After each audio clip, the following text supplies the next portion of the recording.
भारत के साथ अमेरिका के व्यापारिक रिश्ते बहुत अच्छे रहे हैं, लेकिन ट्रंप के जिद्दीपन की वजह से अब इस रिश्ते में दूरियां पैदा होनी शुरू हो गई हैं। लेकिन ब्रॉड अगर आप देखें तो इंडिया का जो इस वक्त फॉरेन एक्सचेंज रिजर्व्स है वो अराउंड $700 बिलियन हम मान सकते हैं, और जो यूएस से हमारा बिजनेस इन्फ्लुएंस होगा एक्सपोर्ट का वो $60 बिलियन का है। ये सबसे खराब सिचुएशन मान के चलें कि $60 बिलियन एक्सपोर्ट होगा ही नहीं, तो भी हमारे एग्जिस्टिंग फॉरेन एक्सचेंज रिजर्व्स का करीब 10% ये होता है। तो ब्रॉड मैक्रो लेवल पे कोई ऐसी अलार्मिंग सिचुएशन नहीं है। अमेरिका के साथ भारत का ट्रेड सरप्लस $5 अरब के पार है। ट्रंप की कोशिश इसको कम कर अपनी कंपनियों के लिए भारत का बड़ा बाजार खोलने की है, और इसके लिए ट्रंप अपने मन मुताबिक ट्रेड डील करना चाह रहे हैं, लेकिन भारत इसके लिए राजी नहीं। यही वजह है कि ट्रंप सख्त रुख अपना रहे हैं ताकि भारत को बातचीत की टेबल पर लाया जा सके और अपने हिसाब से भारत से ट्रेड डील की जा सके। अब सवाल यह उठता है कि ट्रंप की इस टैरिफ नीति से भारत के किन किन सेक्टर्स को नुकसान उठाना पड़ सकता है। अब उसे समझना भी जरूरी हो जाता है। नए टैरिफ का असर यह होगा कि गारमेंट सेक्टर पर 61% टैरिफ लगेगा, वहीं रत्न आभूषण पर 52.1%, मरीन प्रोडक्ट्स पर 60%, ऑर्गेनिक केमिकल्स पर 54%, कारपेट पर 52% और बेडशीट तौलिए पर 59% टैरिफ लगेगा। सिर्फ इतना ही नहीं, भारत का एक्सपोर्ट $86 बिलियन से घटकर $50 बिलियन हो जाएगा, जिसका सीधा फायदा चीन, वियतनाम, मेक्सिको और तुर्की जैसे देशों को होगा। अगर भारत पर संभावित असर की बात को उदाहरण के तौर पर समझें, किसी शर्ट की कीमत अगर अमेरिका में पहले $100 थी, तो अब वही शर्ट भारत पर टैरिफ लगने के बाद अमेरिका में $150 की हो जाएगी। वहीं वियतनाम पर अमेरिका ने 20% टैरिफ लगाया है, तो वियतनाम वो शर्ट अमेरिका में $120 में बेचेगा। वहीं बांग्लादेश भी $120 में बेचेगा, यानी सीधा सीधा भारत को इसका नुकसान झेलना पड़ेगा। टैरिफ युद्ध है तो साहब, युद्ध में तो नुकसान दोनों पक्षों का होता है। नुकसान कम या ज़्यादा हो अलग बात है। मोटे तौर पे यूं समझिए कि भारत अराउंड $87 बिलियन का निर्यात करता है अमेरिका को। इसमें से करीब जो $60 बिलियन का जो हमारा निर्यात है उस पर इसका असर पड़ेगा। ख़ास तौर पे ज्वेलरी के बिजनेस पे इसका असर पड़ेगा। ज्वेलरी में कुछ रोजगार कम होगा, ऐसा भी हम देख सकते हैं। टेक्सटाइल पे इसका असर पड़ेगा। दक्षिण भारत से खबर आ रही है टेक्सटाइल की यूनिट्स में कुछ बंदी और मंदी जैसी बातें हैं, तो उद्योग तो प्रभावित हो रहे हैं इससे। अमेरिकी राष्ट्रपति डोनाल्ड ट्रंप को लगता है कि उनकी धमकियों से भारत डर जाएगा और उनके मुताबिक समझौते को मजबूर हो जाएगा। दरअसल वो पूरी दुनिया को एक ही तराजू पर रखकर तौलना चाहते हैं, लेकिन वो भूल गए हैं कि उनकी इस सोच से भारत अवगत है, और यही वजह है कि भारत ने अब अपने फूल प्रूफ प्लान पर काम भी शुरू कर दिया है।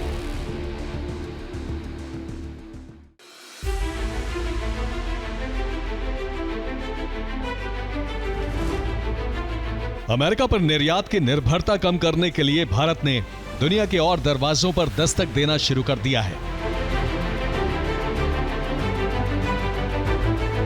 भारत ने ट्रंप की मनमानी से परेशान देशों के साथ अपने व्यापार के विस्तार पर तेजी से चर्चा शुरू कर दी है।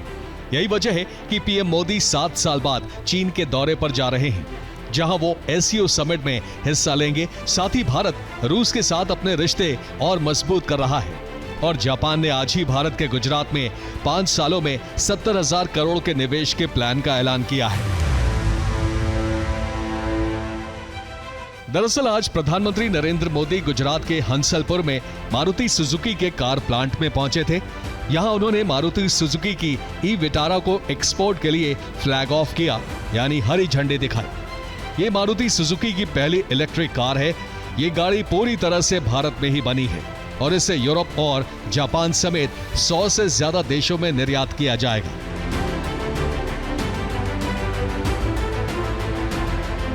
पीएम मोदी ने इस कार्यक्रम के दौरान लोगों को संबोधित करते हुए मेक इन इंडिया की पावर भी दिखाई। उन्होंने कहा कि अब विदेशों में चलने वाली इलेक्ट्रिक गाड़ियों पर भी मेड इन इंडिया लिखा होगा। आज भारत की मेक इन इंडिया इस यात्रा में एक नया अध्याय जुड़ रहा है। ये make in India, make for the world हमारे उस लक्ष्य की तरफ एक बड़ी छलांग है। आज से भारत में बने इलेक्ट्रिक व्हीकल्स 100 देशों को एक्सपोर्ट किए जाएंगे। मेक इन इंडिया कारों को दुनिया के 100 अलग अलग देशों में निर्यात किया जाना है, यानी निर्माण भारत में और सड़कों पर चलेंगी दूसरे देशों में। पैसा किसका लगता है उससे मुझे कोई लेना देना नहीं है। वो डॉलर है, पाउंड है, वो करेंसी काली है, गोरी है, मुझे कोई लेना देना नहीं है। लेकिन जो प्रोडक्शन है उसमें पसीना मेरे देशवासियों का होगा। पैसा किसी का, पसीना हमारा।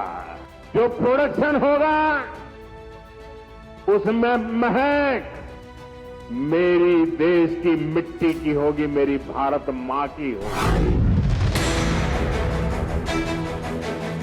मेक इन इंडिया की इसी पावर के कारण भारत ये हौसला दिखा रहा है कि वो अमेरिका के टैरिफ को टक्कर दे सकता है। रिजर्व बैंक ऑफ इंडिया के गवर्नर संजय मल्होत्रा ने भी कहा है कि ट्रंप के टैरिफ से भारत पर सीमित असर होगा।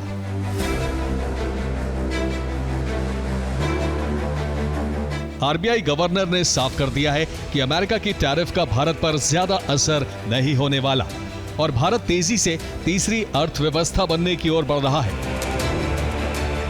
The Indian economy today is characterized by robust macroeconomic fundamentals. We are all set and projected to be the third largest economy in the coming. The Indian government's fiscal position is also very strong and robust. उधर 31 अगस्त को Beijing में PM Narendra Modi और चीन के राष्ट्रपति Xi Jinping की बैठक प्रस्तावित है, जिसमें रूस का समर्थन भी शामिल है। इसे रूस भारत चीन यानी RIC गठजोड़ की वापसी माना जा रहा है, जो 1990 के दशक में प्रस्तावित हुआ था। ट्रंप की नीतियों और नेटो से पीछे हटने की धमकियों के बीच ये त्रिकोण अमेरिका के प्रभाव को चुनौती दे सकता है। वहीं द इकोनॉमिस्ट की रिपोर्ट के अनुसार 2000 में अमेरिका वैश्विक आयात का 20% हिस्सा था, जो आज की तारीख में घटकर 12% रह गया है, जो साफ दर्शाता है कि अंतर्राष्ट्रीय बाजार में अमेरिका की पकड़ कमजोर हुई है। गल्फ कंट्रीज हैं, सऊदी अरब है, UAE है और तमाम देश, इनके साथ भारत के कारोबारी रिश्ते हाल के सालों में काफ़ी मजबूत हुए हैं।